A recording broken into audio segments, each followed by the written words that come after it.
Hi everyone, my name is Aviad. I'm a senior developer at Oracle, and in this video I would like to demo you how to create with Oracle an RPA flow. RPA is robotic process automation, which means an automation to a flow against one of your system. In our case, it will be a flow that runs against the Oracle EBS system.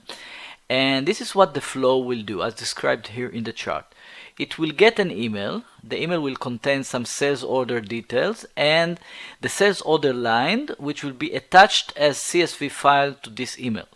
This email will be sent to Oracle, to specific mailbox that it is attached to the Oracle Service Manager. And this will invoke an RPA that is defined inside the Service Manager. And this RPA will take the information from the email and then interact with the EBS system that we're working with, our test EBS system, and will create a sales order per the details that it got from the system. And once the sales order will be created, it will send back a confirmation mail, with the sales order number that was just created. To implement that, we will do the following steps in the demo. We will start by showing you how we create a service that interacts with the EBS. In other words, we will demo you how we implement this interaction here between the Oracle and the EBS system. Oracle Service Manager enables you to record UI flows with your EBS system, against your EBS system, and then expose them as HTTP APIs, REST APIs that can be invoked from any HTTP client. We will be using such APIs to implement the whole RPA flow.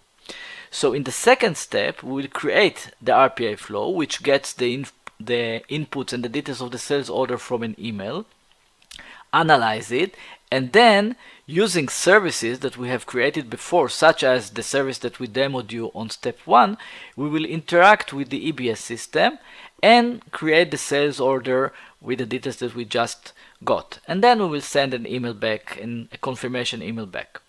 On the third step, we will show you how we create a trigger that actually invoked this RPA. The trigger will be the definition of the template of the email that when it is sent to the Oracle mailbox, it actually invoked this specific RPA. And on the fourth step, we will test our RPA flow. That is, we will create an email that matches the template that we have just created on step 3. It will contain some sales order details, for example. It will invoke the RPA. It will create a new sales order in the system. We will see that we get back a confirmation mail with the new order number. And in step 5, we will just open our EBS system and search for this new sales order that we got in the email to see that it was actually created in our EBS system.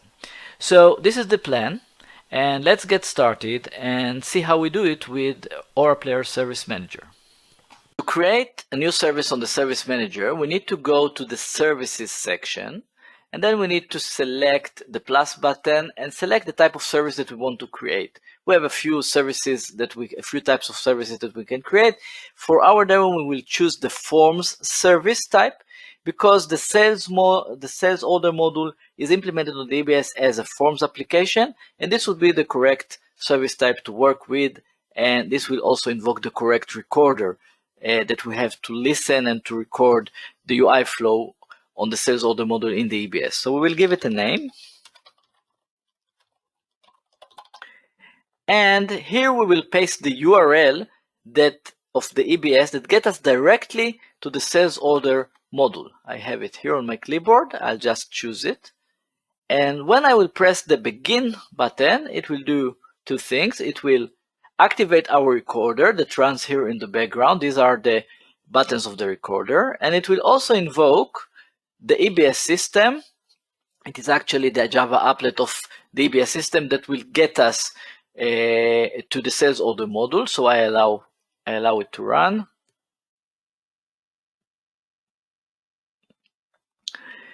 And the only thing I need to do during the recording is just to go through the UI flow and do whatever I want to record. So now I will get the login login form. And the way it works is that any field that I type in text in it or select value will automatically become an input parameter for this service,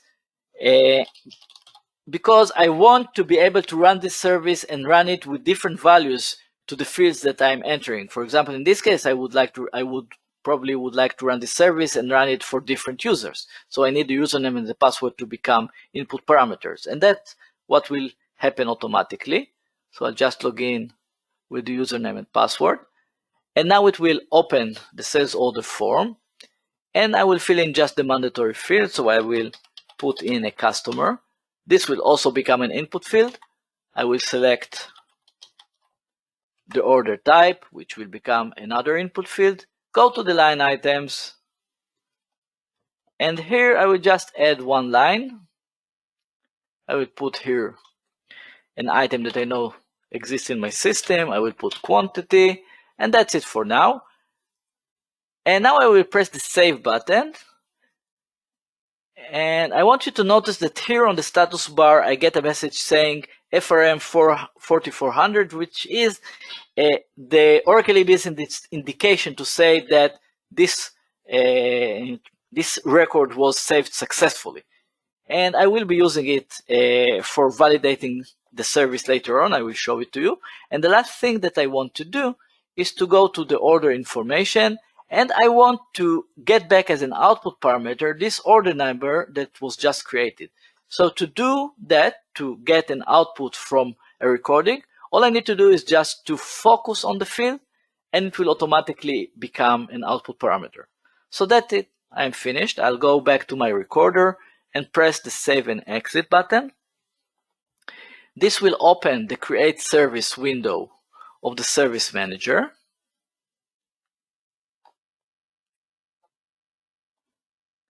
Here it is. And you can see here the name of the service that I've given him.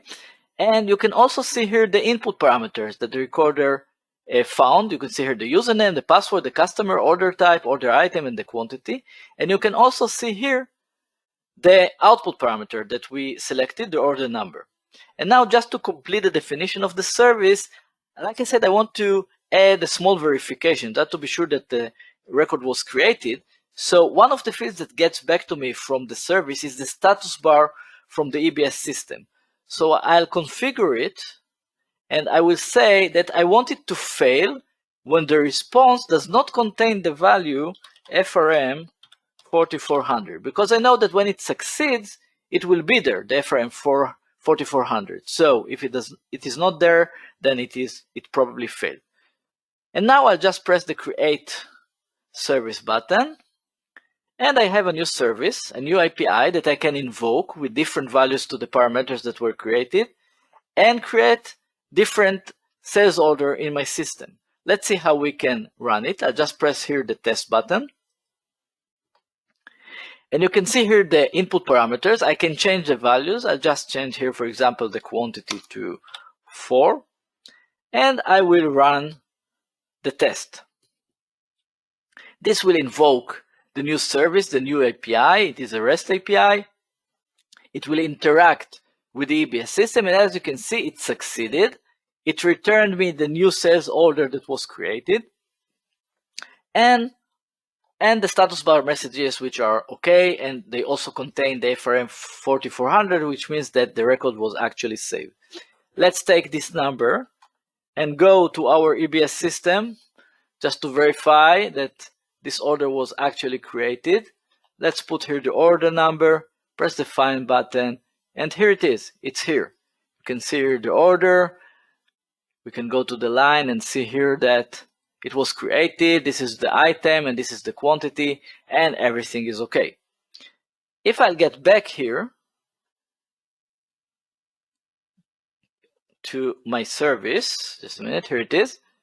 And if I try to run it, for example, with a customer that does not exist, for example, let me change the value and run the test. You will see that it will fail. It failed because it didn't find the FRM 4400, and it also gets me back the message from the EBS saying customer does not found, so the service is failed. So I have an API that runs a flow in the EBS system. It knows when it's success. It knows to get me back the errors from the EBS system. And now we can go to the next step for creating our RPA flow.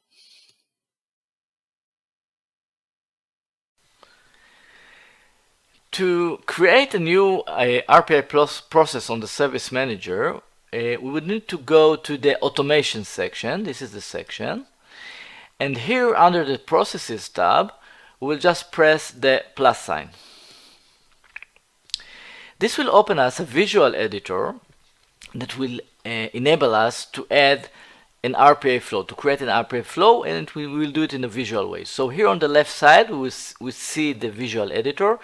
Here on the right side, we can see the properties pane for the items that we will put here on the visual chart. Let's start by giving it a name.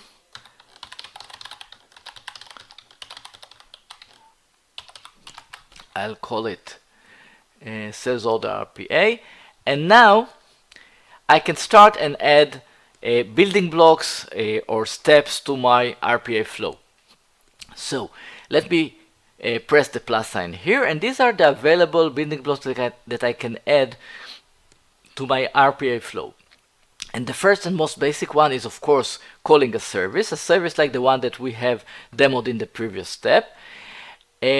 Another building block is calling any external service, which would be any HTTP REST API that you have for any external system. We can add a condition, we can send a mail, we can process files, we can read and write to files, we can loop over things, we can add a general JavaScript block which will enable us to add any business logic that we want to our flow, and we can show a message. We will start by adding a service.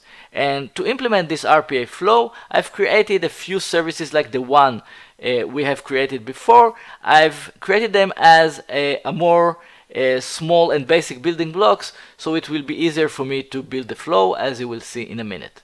So I will select the create service, and here I will select a service called create service order login. This building block, this service, will only do the login to my EBS system. So as you can see, it has two parameters, the username and the password. And once I am adding a service with some input parameters, they will be added automatically to the input parameters of the whole flow. If I'll go back to the flow, you can see that now it has two new input parameters. So let's get back to this building block. So this one is doing the login. I also want to set the keep alive property, which means which indicates this service to do the login and keep the session open. So I will be able to do more steps with this session later on. And in our case, after the login, we want, of course, to create the sales order and add the lines. So the next step would be to add a service that creates the header of the sales order. That would be this service. What it will do, it will open the new sales order and type in the customer and the order type, like we saw in the demo before.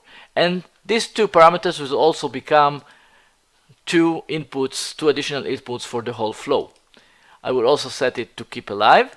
And now I want to, as we said in the demo, I want to iterate over a CSV file with the lines of the order.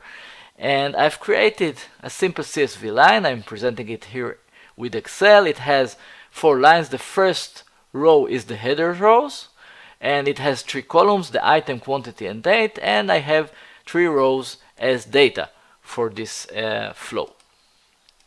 So I'll add here a loop, and the loop object, we have a few options. We can loop over a few things. We can loop over just a variable, or we can loop over a CSV file like we will be doing in a minute. We can also loop over DB tables. So the Oracle Service Manager enables you to interact directly with your database, and you can put your inputs inside DB tables and use it in your RPA flows. You can loop over tables, you can read and write from tables, and this is another option. In this demo, we will loop and iterate over a CSV file, so I'll select this option, and I will upload my sample CSV file to the RPA flow. Here it is. So it will be able to analyze it and connect it to the flow. And now I have a loop that iterates over a CSV file that I've just uploaded to my system. And I also indicated here that the first line of the CSV file acts as a header line. So I'm actually telling it to ignore it and not treat it as data. And the next thing will be to add to the loop, adding a sales order line. And I also have a service prepared for that. So I'll put here,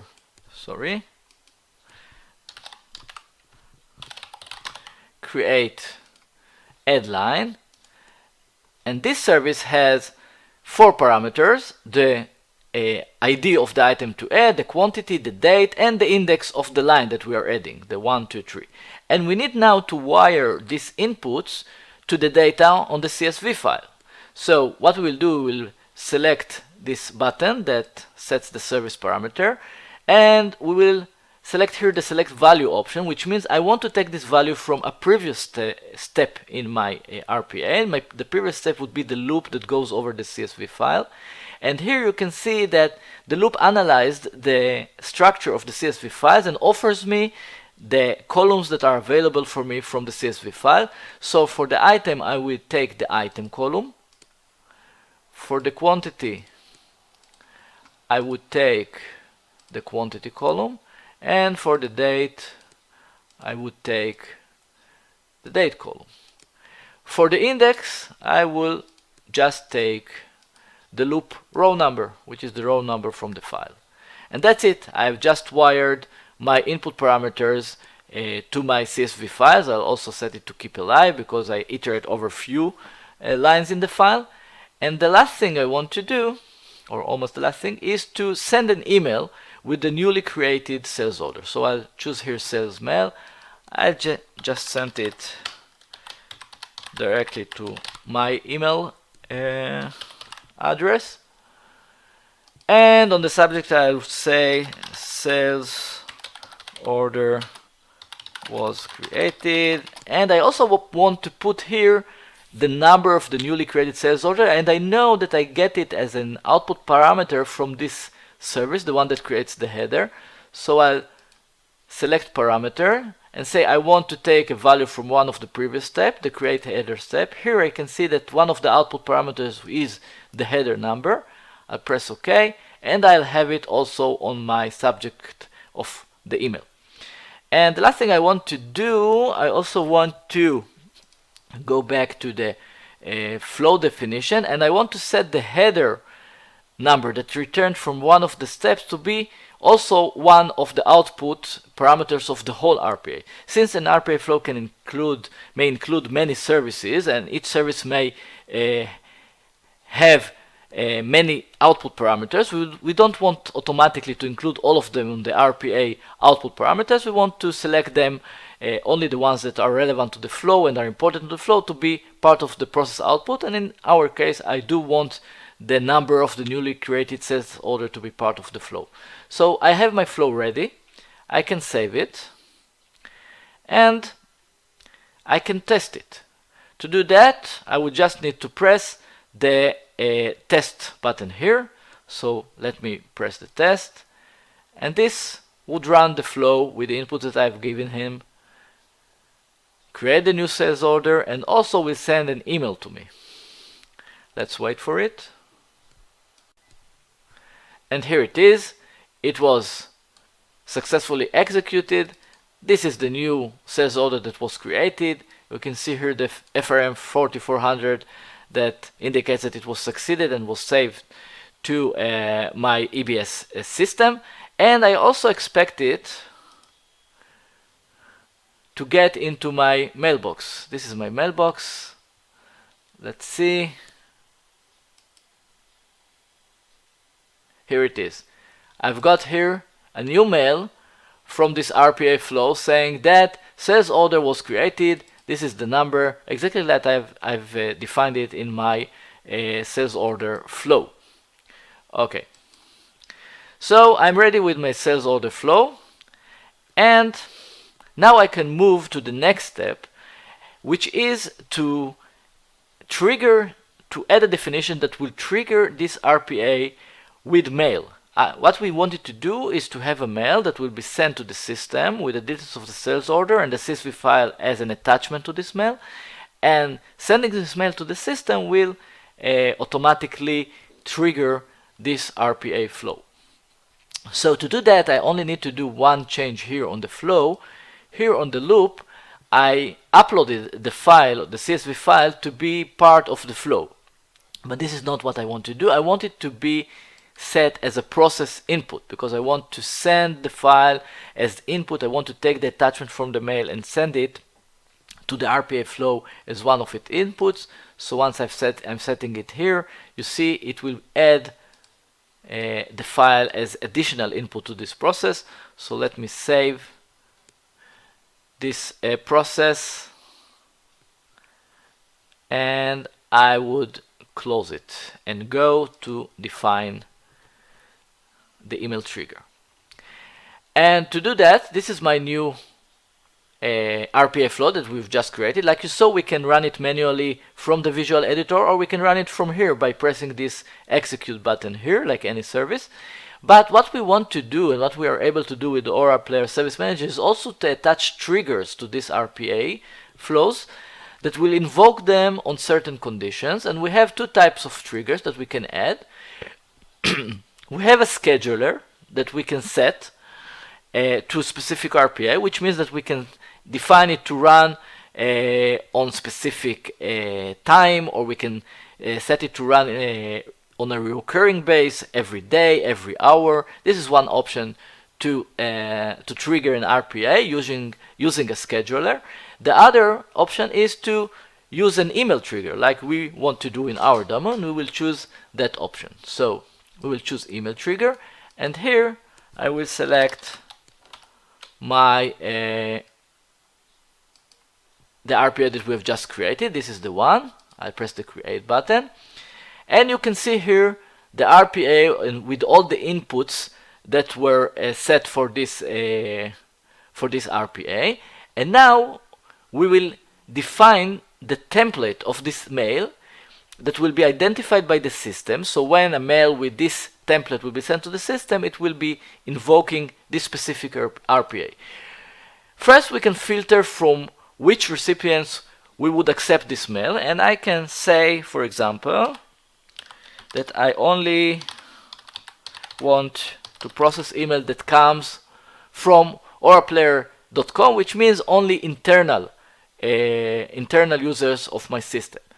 Then I can set what type of subject will be identified to relate to this RPA. Let's say we'll say create a sales order for, and let's say that I want to put here the name of the customer that I want to be on my sales order.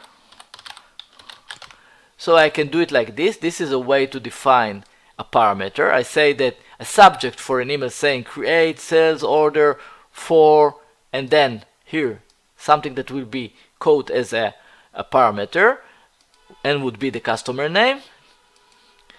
This would be the mail that I will identify to invoke this RPA. I will also say that I want this RPA to have, this mail to have an attachment. This would be the CSV file. And now I need to wire this data from the mail to the input parameters here of this RPA. So I was saying that the customer name will be part of the subject. So I will take this parameter, and here on the customer input, instead of a fixed value, I will say take it from the customer name. And I want the file also to be taken from the attachment. So the way to do that would be to take this expression and put it here, saying take the path from the attachment. The other values will be the same as we did. So let's save this template. And now I have a trigger, and let me just copy the subject, because I will be able to use it when I will create a mail. And the next thing we will do, let's see that, yes, this trigger is enabled. Just want to disable here other triggers that I have and only enable this one. And now I have this trigger enabled in my system, and what I would like to do now is to send a mail with this specific template and see that it actually invokes this RPA. So let me just clear the log of my system so I will be able to show you that the system actually got this new mail. And now I will create a new mail. This is my mail client. I will create a mail to our system that would be oraplayer.demo. This is the name of the recipient of our system that will that listens to the mail sent to him and invoking the RPA. On the subject, I will put the template of the subject that I expect. Instead of the customer name, I will just put here. The value for this customer name. That would be, here it is. This is my customer, and I also need to add an attachment, and I will take it, the same file that we have just seen in the previous step. I will take the same file and attach it to this mail, and I will just send this mail to the system, and hopefully it will be identified by the system. Let's see, this is my log, and here it is. You can see here in the log that the mail listener just identified that the mail was sent to the system. It was identified, and it was matched to the create sales order trigger that we have just created, and now it actually running the flow. So this is the flow. It's not really important to see everything that is going here, but we can see here that the flow has finished, and as you can see here, a mail was sent to my user, like we said on our RPA flow. So I expect to get another mail here. Here it is. I got another mail here with a new sales order request that was created by me sending the mail before and invoking the mail trigger. So, and now let's just do as the last step, just to validate that everything that is running now is actually creating sales order on my system. Let's take this number of the newly created sales order and look for it in my EBS system. So this is our EBS system, and we'll just try to look for the sales order that was just created by our RPA flow. I'll search for the number that I just got from the email, and here it is. The sales order was created. We can see here the header lines. This is the customer name that we have sent in the email. This is the order type, and these are the line numbers which I expect to be identical to the ones on the file that was attached to the mail. This is the CSV file that we have attached. These are the numbers, and you can see these are the lines, and you can see that they are the same. So mission is complete. We have created an RPA flow that it is triggered by an email. The email contains the sales order details, the general details, and the lines of the sales order attached as CSV file. When we are sending the mail to the system, it invoked an RPA that took the information from the email and created a new sales order in our system. So basically that's it. Thank you for your attention.